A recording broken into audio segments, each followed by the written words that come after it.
سلطنت عثمانیہ Asia, Europe اور افریقہ میں سابق سلطنت۔ سلطنت عثمانیہ یا خلافت عثمانیہ سن 1299 عیسوی سے 1922 عیسوی تک قائم رہنے والی ایک مسلم سلطنت تھی جس کے حکمران ترک تھے۔ اپنے عروج کے زمانے میں یہ سلطنت 3 براعظموں پر پھیلی ہوئی تھی اور جنوب مشرقی یورپ، مشرق وسطیٰ اور شمالی افریقہ کا زیادہ تر حصہ اس کے زیر نگیں تھا۔ اس عظیم سلطنت کی سرحدیں مغرب میں آبنائے جبرالٹر، مشرق میں بحیرہ قزوین اور خلیج فارس اور شمال میں آسٹریا کی سرحدوں سلوواکیہ اور کریمیا سے جنوب میں سوڈان، صومالیہ اور یمن تک پھیلی ہوئی تھیں۔ مالدووا، ٹرانسلووانیا اور ولاچیا کے باج گزار علاقوں کے علاوہ اس کے 29 صوبے تھے۔ سلاجقہ روم کی سلطنت کے خاتمے کے بعد اناطولیہ میں طوائف الملوکی پھیل گئی اور مختلف سردار اپنی اپنی خود مختار ریاستیں بنا کر بیٹھ گئے جنہیں غازی امارات کہا جاتا تھا۔ سن 1300 عیسوی تک زوال کی جانب گامزن بازنطینی سلطنت اناطولیہ میں واقع اپنے زیادہ تر صوبے ان غازی امارتوں کے ہاتھوں گنوا بیٹھی۔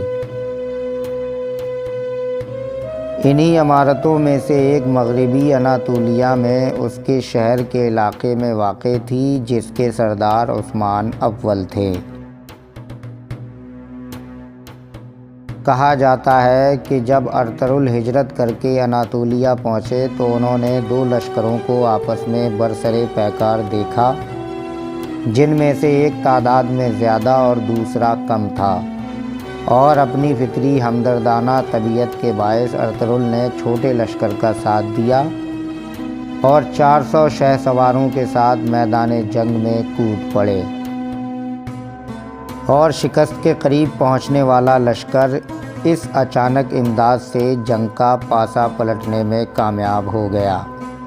ارطغرل غازی نے جس فوج کی مدد کی وہ دراصل سلاجقہ روم کا لشکر تھا جو مسیحیوں سے برسر پیکار تھا، اور اس فتح کے لیے ارطغرل غازی کی خدمات کے پیش نظر انہیں اس کی شہر کے قریب ایک جاگیر عطا کی۔ 1281 عیسوی میں ارطغرل غازی کی وفات کے بعد اس جاگیر کی سربراہی عثمان اول کے ہاتھ میں آئی، جنہوں نے 1299 عیسوی میں سلجوقی سلطنت سے خود مختاری کا اعلان کر کے عثمانی سلطنت کی بنیاد ڈالی۔ عثمان اول نے اس چھوٹی سی سلطنت کی سرحدیں بازنطینی سلطنت کی سرحدوں تک پھیلا دیں اور فتح کے بعد دارالحکومت بروسا منتقل کر دیا۔ عثمان غازی ترکوں میں انتہائی قدر کی نگاہ سے دیکھے جاتے ہیں۔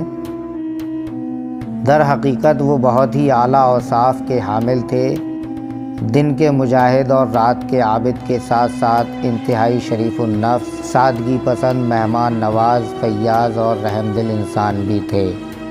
ان کا دور حکومت سلطنت عثمانیہ کی بنیادوں کو مضبوط کرنے کا سبب بنا۔ یہ عثمان غازی کی ڈالی گئی مضبوط بنیاد ہی تھی کہ ان کے انتقال کے بعد 1 صدی کے اندر عثمانی سلطنت مشرقی بحیرہ روم اور بلقان تک پھیل گئی۔ سلطنت کی فتوحات کا یہ عظیم الشان سلسلہ عثمان کے جانشینوں نے جاری رکھا، لیکن 1402 عیسوی میں تیمور لنگ نے اناطولیہ پر حملہ کر دیا اور عثمانی سلطان بایزید یلدرم شکست کھانے کے بعد گرفتار ہو گئے۔ لیکن یہ عثمانیوں کی اولو العزمی تھی کہ انہوں نے اپنی ختم ہوتی ہوئی سلطنت کو نہ صرف بحال کیا بلکہ چند ہی اشروں میں فتح قسطنطنیہ جیسی تاریخ ساز فتح حاصل کی۔ اس سے عثمانیوں کا وقار دنیا بھر میں بلند ہوا۔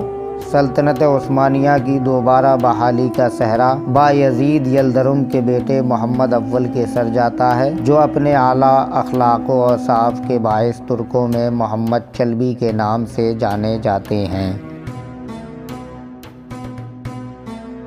فتح قسطنطنیہ ترکوں خصوصاً عثمانیوں کی تاریخ کا سنہرا ترین باب ہے۔ 29 مئی 1453 عیسوی میں 21 سالہ نوجوان سلطان محمد ثانی یعنی سلطان محمد فاتح کی زیر قیادت اس لشکر نے مہیر العقول کارنامے انجام دیتے ہوئے اس عظیم شہر کو فتح کیا اور اسے اپنا دارالحکومت بنایا۔ اس طرح محمد قیصر روم بن گیا اور یہ لقب ان کے ان ارادوں کو ظاہر کرتا تھا کہ عثمانی جلد روم پر بھی قبضہ کر لیں گے، اور انہی مقاصد کے حصول کے لیے 1480 عیسوی میں عثمانی افواج جزیرہ نما اطالیہ پر اتری اور اوٹرانٹو اور اپولیا کے شہروں پر قبضہ کر لیا۔ لیکن 1481 عیسوی میں محمد فاتح کی وفات کے ساتھ ہی فتح اطالیہ کی مہم کا خاتمہ ہو گیا۔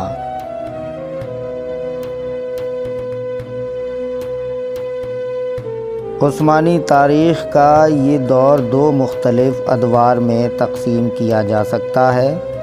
ایک 1566 عیسوی تک علاقائی اقتصادی اور ثقافتی نمو کا دور، جس کے بعد عسکری و سیاسی جمود کا دور۔ 1453 عیسوی میں فتح قسطنطنیہ نے جنوب مشرقی یورپ اور بحیرہ روم کے مشرقی علاقوں میں سلطنت عثمانیہ کے ایک عظیم قوت کے طور پر ابھرنے کی بنیاد رکھی، اور پھر 1566 عیسوی تک یورپ، مشرق وسطیٰ اور شمالی افریقہ میں فتوحات کے ایک طویل دور کا آغاز ہوا۔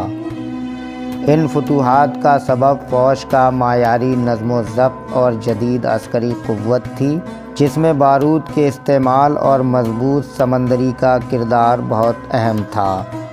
ریاست کے معیشت میں اہم ترین کردار تجارت کا تھا، کیونکہ یورپ اور ایشیا کے درمیان میں تجارت کے تمام زمینی و سمندری راستے عثمانی سلطنت سے ہو کر گزرتے تھے۔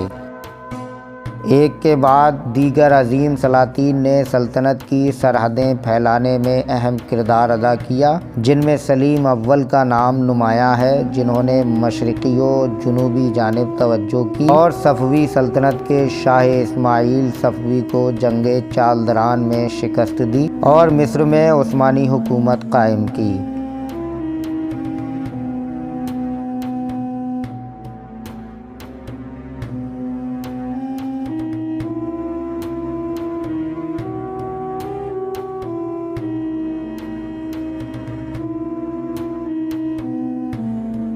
سلیم کے جانشین سلیمان اعظم نے مغرب میں سلطنت کو توسیع دی اور 1521 عیسوی میں بلغراد کی فتح کے بعد 1526 عیسوی میں جنگ موہاکس کے ذریعے ہنگری اور دیگر وسطی یورپی علاقوں میں عثمانیوں کی دھاک بٹھا دی۔ اس کے بعد انہوں نے 1529 عیسوی میں ویانا کا محاصرہ کیا، لیکن سرد موسم اور شہر کے باسیوں کی زبردست مزاحمت کے باعث یہ محاصرہ ناکام ہو گیا۔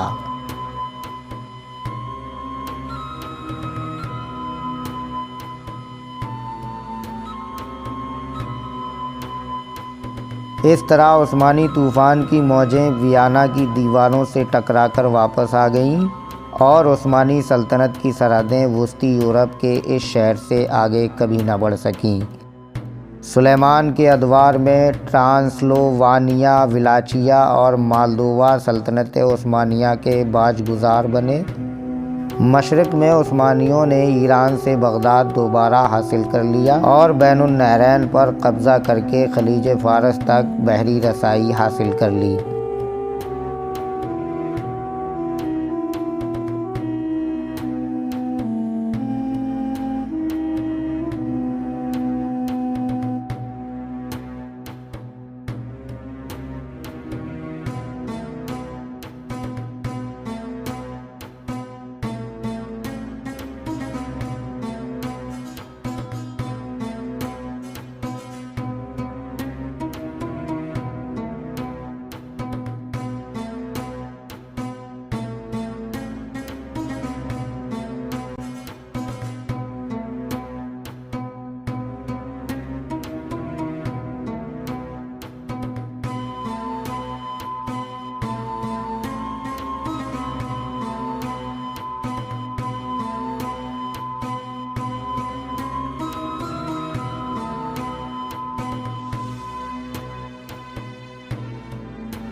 سبسکرائب کیجئے نور عین ساحر کو ایتہاسک اور بایوگرافک ویڈیوز سب سے پہلے دیکھنے کے لیے۔